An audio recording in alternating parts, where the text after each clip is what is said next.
জট কেটেছে মানে এখনো জটেই আছে, কারণ আমরা বুঝতে পারছি না যে ওনারা জয়েন করবেন কি করবেন না। আবার কোনো রকম আমরা সরকারি নির্দেশও পাইনি, না ডিআই অফিস না বোর্ডের থেকে কোনো রকম সরকারি আমরা লিখিত নির্দেশ এখনো পর্যন্ত পাইনি।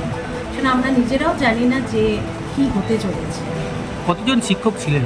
আমাদের ছিল 28 জন শিক্ষক, তার মধ্যে 7 জন SLST 2016 ছিল, সেটা এখন অ্যাট প্রেজেন্ট আমরা 21 জন আছি।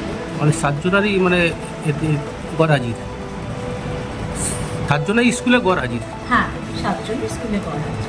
এরই মধ্যে দেখা যাচ্ছে তো আপনাদের এই স্কুলের ছাত্রীর সংখ্যা প্রায় 1800-এর মতন। সামনে পরীক্ষাও চলছে, হ্যাঁ, কীভাবে চালাচ্ছে?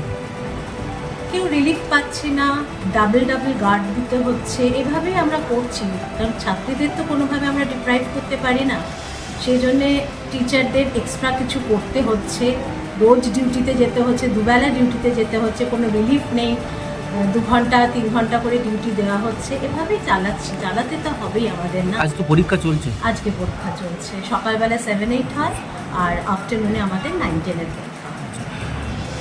এখনো পর্যন্ত উনি বলতে পারেন, কিন্তু সবটাই তো ভার্বাল। আমরা যতক্ষণ রিটেন কিছু না পাচ্ছি, আমরা নিজেরাও বুঝতে পারছি না যে কী হবে। সেই জন্য আমরা অপেক্ষা করেই আছি। আশা করি নিশ্চয়ই খুব তাড়াতাড়ি কোনো রকম নোটিফিকেশন বেরোবে, তার ফলে যাতে করে স্কুলগুলো আবার স্মুথলি চলতে পারে, সেরকমই নিশ্চয়ই সরকার ব্যবস্থা করবে, এই আশাই রাখি। মাননীয় মুখ্যমন্ত্রী বলেছেন যারা এর শিকার হয়েছেন, নির্দেশের শিকার হয়েছেন, তারা অবিলম্বে যারা স্কুলে জয়েন করে এবং বাচ্চাদের ভবিষ্যতের কথা ভেবে কাজে জয়েন করার কথাও বলেছেন।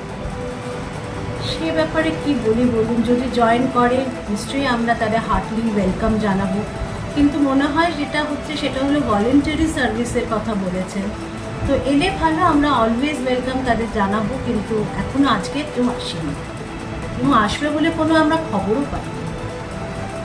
স্কুলটার নাম? আমাদের স্কুলের নাম চটা কারিকাপুর সুবিধালি গার্লস হাই স্কুল, উচ্চ মাধ্যমিক স্কুল নাম। আপনার নাম? আমার নাম মন্দিরা শেখ। কী দায়িত্ব আছেন? আমি একাডেমিক কাউন্সিলের সেক্রেটারি।